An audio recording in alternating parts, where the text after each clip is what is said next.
Hallelujah, praise the Lord. இந்த காலை வேளையில் உங்கள் யாவரும் இயேசு கிறிஸ்து நாமத்தில் வாழ்த்துகிறேன். கர்த்தருடைய வார்த்தை ஆசீர்வாதம் மன்னா மூலமாய் இந்த காலை வேளையில் உங்களை மீண்டும் சந்திப்பதில் மகிழ்ச்சி அடைகிறேன். கர்த்தர் எல்லா சூழ்நிலையிலிருந்தும் நம்மை கண்ணோக்கி பார்க்கிறார். காலைதோறும் அவர் கிருபை புதிதாக இருக்கிறது. ஒவ்வொரு நாளும் நம்மை பாதுகாக்கிறார். ஆண்டவருக்கு எப்பொழுதுமே நன்றி சொல்லுவோம். அவர் நம்மை விட்டு விலகாத கைவிடாத தேவனாக இருக்கிறார். நம்மேல் கண்ணோக்கமாக இருக்கிறார். நம்முடைய ஒவ்வொரு சூழ்நிலையும் அறிந்தவராக இருக்கிறார். கண்ணீர், பாடுகள், துக்கங்கள், வேதனைகள் எல்லா நிலையும் அவர் அறிந்திருக்கிறார். அவர் ஒருபோதும் நம்மை கைவிட மாட்டார். சோர்ந்து போகாதிருங்கள். உங்களுக்காக இந்த காலை வேளையில் கர்த்தர் ஒரு நல்ல தீர்க்கமான வார்த்தை பேசி உங்களை ஆசீர்வதிக்கப் போகிறார். சங்கீதங்களின் புஸ்தகம் 106 சங்கீதம் 9 வாசித்து பாருங்கள். அவர் சிவந்த சமுத்திரத்தை அதட்டினார், அது வற்றி போயிற்று.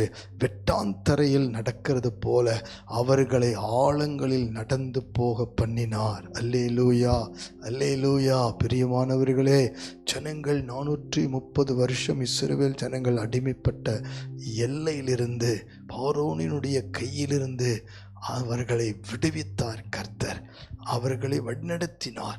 செங்கடல் முன்பாக வந்த பொழுது செங்கடலுக்கு நேராய் ஜனங்கள் வந்து நின்று பயந்து திகைத்து போனார்கள். தாண்ட முடியாத நிலைமை. அவர் அதிலிருந்து அதை மேற்கொண்டு போக முடியாத நிலைமை.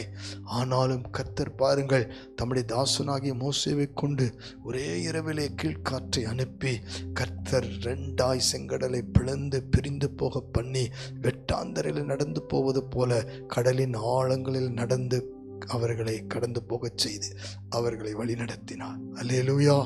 உங்களை கூட கர்த்தர் இந்த காலை வேளையிலே சந்திக்கிறார். செங்கடல் போன்ற பிரச்சனைகளுக்கு முன்பாக நின்று கொண்டிருக்கலாம். செங்கடலை போன்ற சில சூழ்நிலைகள் உங்களுக்கு எதிராய், செங்கடலை போன்ற சில ஆட்கள், சில கூட்டத்தார் உங்கள் வாழ்க்கைக்கு விரோதமாய் நின்று கொண்டிருக்கலாம். உங்களை முன்னேற விடாமல், வாழ விடாமல், உங்களை எல்லா விதத்திலும் ஆசீர்வதிக்க விடாமல், ஆசீர்வாதமாய் வாழ விடாமல் உங்களை இன்றைக்கு ஆவிக்குரிய வாழ்க்கைக்கு எதிராய் சாத்தான் பலவிதமான காரியங்களை கொண்டு நிறுத்தி உங்களுடைய மேன்மையை, உங்களுடைய ஆசீர்வாதங்களை தடை செய்து கொண்டிருக்கலாம். நீங்கள் செய்கிற ஊழியங்களிலே அநேக செங்கடலை போன்ற பிரச்சனைகளை கொண்டு நிறுத்தி சவாலாய் நின்று கொண்டிருக்கலாம். கவலைப்படாதிருங்கள். ஆண்டவர் உங்களுக்காக, ஆண்டவர் ஒரு பெரிய விடுதலை கொடுக்கும்படி அவருடைய வார்த்தை அனுப்புகிறார். அவருடைய வார்த்தை அதட்டுகிற வார்த்தை, பிரிக்க பண்ணுகிற வார்த்தை, அவருடைய வல்லமை, வார்த்தையும் வல்லமையும் உங்களுக்காக வெளிப்பட போகிறது. அல்லேலூயா. கவலைப்படாதிருங்கள். அவருடைய வார்த்தையை தினமும் வாசியுங்கள். அவருடைய வல்லமையை விசுவாசியுங்கள். அது எல்லாவற்றையும் பிரித்து பிளந்து போட வல்லமிழதாக இருக்கிறது. உங்களுடைய வியாதி படுக்கை ஒருவேளை செங்கடலாய் உங்களை பயமுறுத்தி கொண்டிருக்கலாம். உங்களுக்குள் உச்சம் தலைந்து உள்ளங்கால்வர் ஏதோ ஒரு பலவீனம் தொடர்ந்து போராடி கொண்டிருக்கலாம்.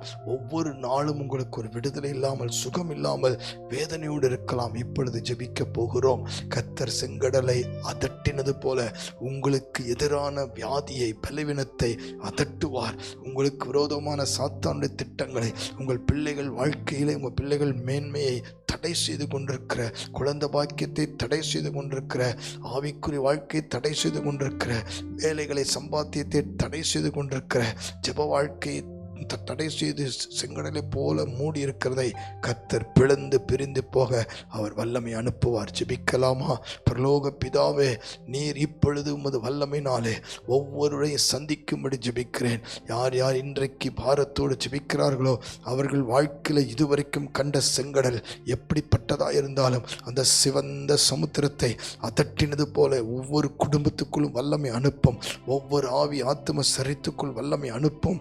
பலவீனங்கள், வியாதிகள் இன்னும் ஆண்டவர் சுகமாகாத, குணமாகாத, எழுந்து நடக்க முடியாமல், ஆண்டவர் நிறைய ஆண்டவர் பிரச்சனைகள், கோர்ட்டு கேசுகள் முடிவுக்கு வராமல் செங்கடலை போல பயமுறுத்தி கொண்டிருக்கிற போராட்டங்கள், பண கஷ்டங்கள், கடன்கள், ஆண்டவரே வேலை ஸ்தலத்தில் சில ஆட்கள் ஆண்டவரே முன்னேற்றத்தை விடாதபடி தடை பண்ணி கொண்டிருக்கிற சத்துருக்களின் கிரியைகள் எல்லாவற்றையும் அதட்டுவீராக, வல்லமை அனுப்புவீராக.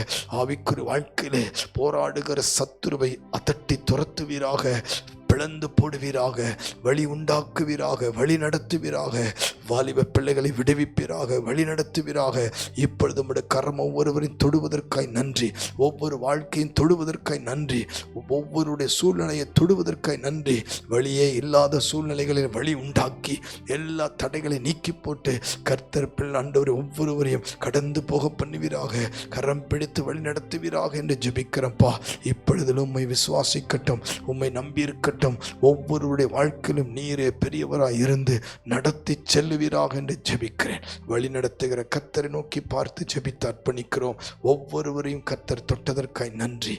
இயேசு கிறிஸ்துவின் நாமத்தில் ஜெபித்து அர்ப்பணிக்கிறோம் ஜீவனுள்ள நல்ல பிதாவே. ஆமேன், ஆமேன், ஆமேன். God bless you. ஒவ்வொரு நாளும் கர்த்தர் உங்களை வழி நடத்துவார். அவரே நோக்கி பாருங்கள். ஆமேன்.